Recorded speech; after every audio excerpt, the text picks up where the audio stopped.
Se perguntarmos a qualquer cristão minimamente informado se ele é redimido, a resposta provavelmente será sim. E se depois lhe perguntarmos como ele sabe disso, a resposta será algo envolvendo a vinda, a morte e ressurreição de Jesus Cristo. Mas os acontecimentos envolvendo Jesus Cristo estão relatados no Novo Testamento. O que um israelita que viveu na época do Antigo Testamento responderia se lhe perguntássemos a mesma coisa? Você é redimido? Para compreendermos a abrangência e também a profundidade da redenção de Deus, devemos buscar entender a condição humana após a queda. O Antigo Testamento tem muito a nos ensinar a este respeito, e é sobre isso que vamos falar nesse vídeo. Fique conosco!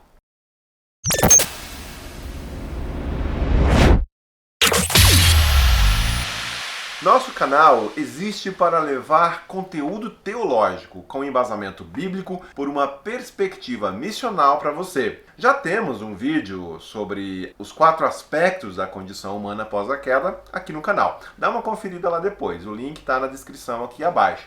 Lá nós dissemos que a condição humana envolve inimizade, idolatria, escravidão e exílio. Aqui, nosso objetivo consiste em falar um pouco mais sobre essa condição da escravidão. O grande modelo divino de redenção que nós encontramos no Antigo Testamento é relatado no livro do Êxodo. Ali encontraremos a dura realidade do povo de Deus vivendo como escravos no Egito a serviço do faraó. Ali os israelitas eram estrangeiros, oprimidos em todos os aspectos possíveis. Eles haviam chegado ao Egito como um clã de imigrantes, na situação de refugiados famintos. Você se lembra da família de Jacó, seus 12 filhos?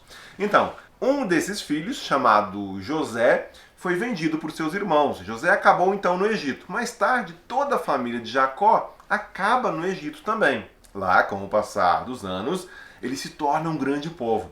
Os líderes do Egito, receosos com o crescimento desse povo estrangeiro, resolveram fazer deles escravos. O chamado de Moisés, as 10 pragas do Egito, a travessia pelo Mar Vermelho, enfim, toda a libertação operada por Deus também é conhecida. O relato nós encontramos no livro do Êxodo. Por isso, caso perguntássemos para um israelita que se ele é redimido, a resposta certamente envolveria uma bela e longa história. Com o teu amor conduzes o povo que resgataste. Com a tua força tu o levas à tua santa habitação.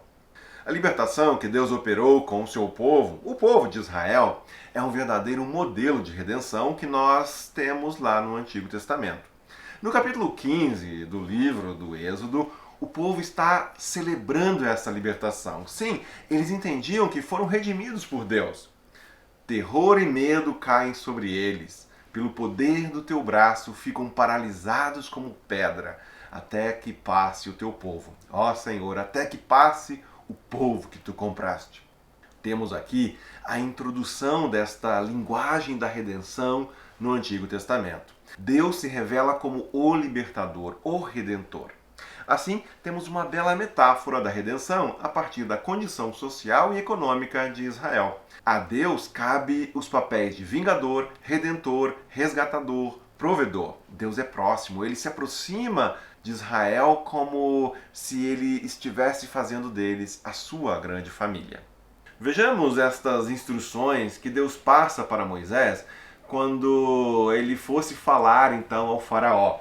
Diga ao faraó que assim diz o Senhor: Israel é o meu primeiro filho e eu já lhe disse que deixe meu filho ir para prestar-me culto. Quando nós nos aprofundamos no quão abrangente foi a redenção de Deus com o povo de Israel, veremos também quão degradante e escravizada é a situação humana. Ali, eles viviam sob o jugo de um império estrangeiro, eram discriminados sem direito a voz e vez, eram escravos. Como este Deus, que se revela redentor, agirá? O que ele realmente faz com Israel? Qual era o jugo, o sofrimento, a opressão a que aquele povo estava submetido no Egito?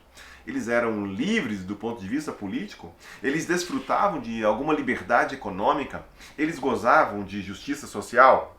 E espiritualmente, eles tinham liberdade para prestar culto ao seu Deus? Se você já leu com atenção os primeiros capítulos do livro do Êxodo, certamente respondeu a cada uma dessas perguntas com um Não. Vejamos isso mais de perto. Do ponto de vista político, precisamos, claro, levar em conta o contexto. Não podemos esperar nenhuma condição política semelhante aos regimes modernos, em nenhum daqueles povos mais antigos. Mas a realidade do povo de Israel era de estrangeiros. Eles chegaram lá como imigrantes, caracterizavam-se como uma minoria étnica. Sua condição era de grande vulnerabilidade. Viviam amedrontados sob preconceito e discriminação. Qual era então a ação necessária por parte de Deus ali? O que este povo escravo poderia esperar do seu Deus? Eles certamente ansiavam por libertação da injustiça política a que estavam submetidos. A redenção, neste aspecto, significa ser resgatado e estabelecido como uma nação autônoma. Ser uma nação governada por si mesma, com as suas próprias leis. Lembremos que Deus prometeu a Abraão lá atrás que dele se formaria um grande povo, mas havia também a promessa de que haveria por parte de Deus um grande propósito para este povo: serem uma bênção diante das nações da terra. A situação em que se encontravam no Egito frustrava esse belo propósito de Deus. Esse aspecto político levava também à necessidade da redenção no aspecto econômico. No Egito, os israelitas não desfrutavam de sua terra. Seu trabalho estava sendo explorado pela nação onde viviam como hóspedes. O trabalho mais sujo, o trabalho mais pesado, era colocado sobre os ombros dos israelitas, que eram ali uma minoria étnica. O termo para isso é claro: escravidão. Isso não condiz com a promessa de Deus, conforme o Senhor mesmo lembra a Moisés. E os farei entrar na terra que com mão levantada jurei que daria a Abraão, a Isaque e a Jacó. Eu a darei a vocês como propriedade. Eu sou o Senhor. Portanto, quando falamos de libertação, o que o povo de Israel entenderia como parte da sua redenção inclui o aspecto econômico. É nessas situações de perda, escravidão, miséria e dificuldades que mais se espera a intervenção do Deus resgatador. Além de uma libertação política, livrar os israelitas do trabalho escravo é mais um aspecto fundamental da redenção por meio do Êxodo. Essa situação de vulnerabilidade e de perdas era agravada ainda pelo aspecto social. Tudo isso está interrelacionado. O texto bíblico relata a brutal violência a que o povo de Deus era submetido no Egito. Há, inclusive, um amplo genocídio de bebês patrocinado pelo Egito, pelo Estado, que com isso desejava limitar o crescimento e a força daquele povo, que afinal de contas poderia se tornar uma verdadeira ameaça. Havia, portanto, uma situação de grande injustiça social.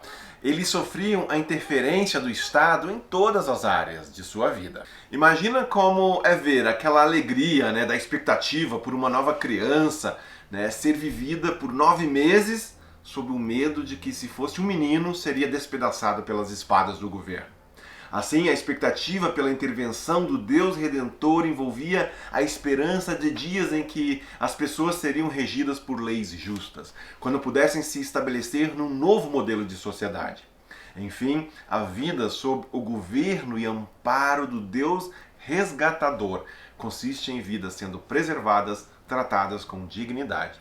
Nas palavras de Christopher Wright, a santidade da vida humana e a preservação da justiça social estão entre os elementos fundamentais das suas estruturas legais e sociais. Para isso, é preciso que sejam libertos da escravidão em que se encontram. E para completar a opressão e situação de escravidão a que os israelitas estavam submetidos, havia também o aspecto espiritual. Toda aquela condição de opressão política, econômica e social impediam o povo de adorarem e servirem livremente o verdadeiro e único Deus. Acorrentados e escravizados ao faraó, aqueles israelitas estavam impedidos de servirem a Deus. Vemos que o resgate, a redenção, deve ser integral, envolver todos os aspectos da vida do povo. Enquanto permanecessem escravos naquelas condições degradantes, o melhor do seu tempo, de seus recursos, de suas energias, da sua dedicação, da sua devoção, tudo estava sendo direcionado para servir o faraó e ao Egito. Os israelitas gemiam e clamavam debaixo da escravidão, e o seu clamor subiu até Deus.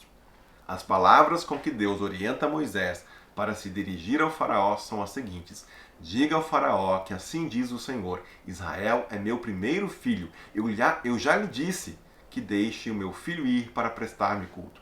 A tradução para prestar-me culto pode ser também adorar ou servir. Deixa o meu povo ir para que possam servir a mim, o Deus deles. A libertação do povo da escravidão, portanto, consistiria em deixar de servir ao faraó para que pudessem adorar e servir ao único e verdadeiro Deus. O povo de Israel, o povo de Deus, não foi constituído para servir ao faraó, mas para servir ao único e verdadeiro Deus que o chamou. Quando Deus olha para a situação do povo escravizado no Egito, ele vê um povo que também é impedido de servi-lo por causa daquela situação em que estavam submetidos.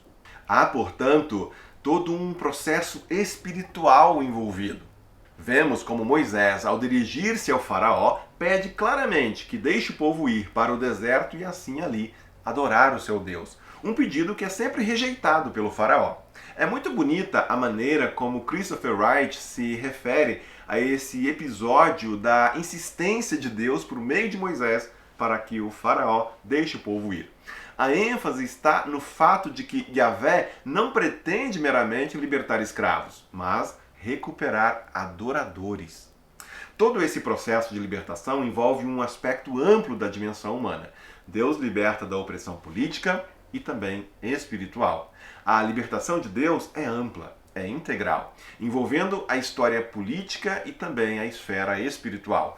Aqui é importante lembrar que os antigos imperadores sempre reivindicavam, eles queriam não apenas o status de líder máximo de um aspecto temporal, do estado temporal, eles também se declaravam deuses. Isso sem falar de todas as outras falsas divindades que eles adoravam, como o sol, a lua, estrelas, rios, animais. Na questão das 10 pragas, as divindades egípcias que consistiam na adoração de rios, animais, o próprio sol, são humilhados diante do poder de Deus. Deus se revela como incomparável, único, como aquele que está acima de todas essas coisas do mundo criado. Ao adorar o rio Nilo, a figura de uma rã, o sol, qualquer outra criatura, os egípcios estavam adorando a criatura no lugar do verdadeiro Criador. É muito importante compreendermos que Deus ele se revela ao povo de Israel como um redentor que leva em consideração todos os aspectos da opressão do povo, a escravidão política, econômica, social e espiritual. Assim, o Deus que se revela também a situação do seu povo. Diga aos israelitas: eu sou o Senhor. Eu os livrei do trabalho imposto pelos egípcios. Eu os libertarei da escravidão e os resgatarei com braço forte e com poderosos atos de juízo. Eu os farei meu povo e serei o Deus de vocês. Então vocês saberão que eu sou o Senhor, o Deus de vocês, que os livra do trabalho imposto pelos egípcios. Eu os farei entrar na terra que com mão levantada jurei que daria a Abraão, a Isaque e a Jacó. Eu a darei a vocês como propriedade. Eu sou o Senhor. Quando o povo se vê livre da opressão egípcia, eles celebram com um cântico de louvor a Deus. A libertação do jugo do faraó, da escravidão em que o povo se encontrava, consistia em levar este povo a conhecer, servir e adorar a Deus, o Deus vivo, o Criador de todas as coisas. Deus age em resposta a todas as necessidades de Israel. Para Deus, não basta libertar o povo da opressão política, econômica e social para deixá-los perdidos, adorando qualquer ídolo no deserto. A vida plena depende de uma adoração corretamente orientada ao único e verdadeiro Deus da história. Temos assim a libertação integral que faz do Êxodo um modelo de redenção que nós encontramos lá no Antigo Testamento. O reino de Deus, trazido depois por Jesus, envolve também todas as dimensões da existência. A realidade de um mundo caído gera opressão, inimizade, escravidão, injustiça e maldade de todo tipo, em todas as esferas da realidade. Jesus é o nosso Redentor, aquele que vem nos resgatar para uma vida nova. Seu reino traz implicações para todas as dimensões de nossas vidas. Jesus inicia o seu ministério público lendo um trecho do texto do profeta Isaías, dizendo: O Espírito do Senhor está sobre mim, porque Ele me ungiu para pregar boas novas aos pobres, Ele me enviou para proclamar liberdade aos presos e recuperação da vista aos cegos, para libertar os oprimidos e proclamar o ano da graça do Senhor. Então, queridos, diminuir isso apenas politizando ou apenas espiritualizando é reduzir a redenção e libertação total que Cristo realmente veio trazer. Foi para a liberdade que Cristo nos libertou. Portanto, permaneçam firmes e não se deixem submeter novamente a um jugo de escravidão. Se antes escravos, agora em Cristo livres. Que Deus abençoe você e seja você uma bênção.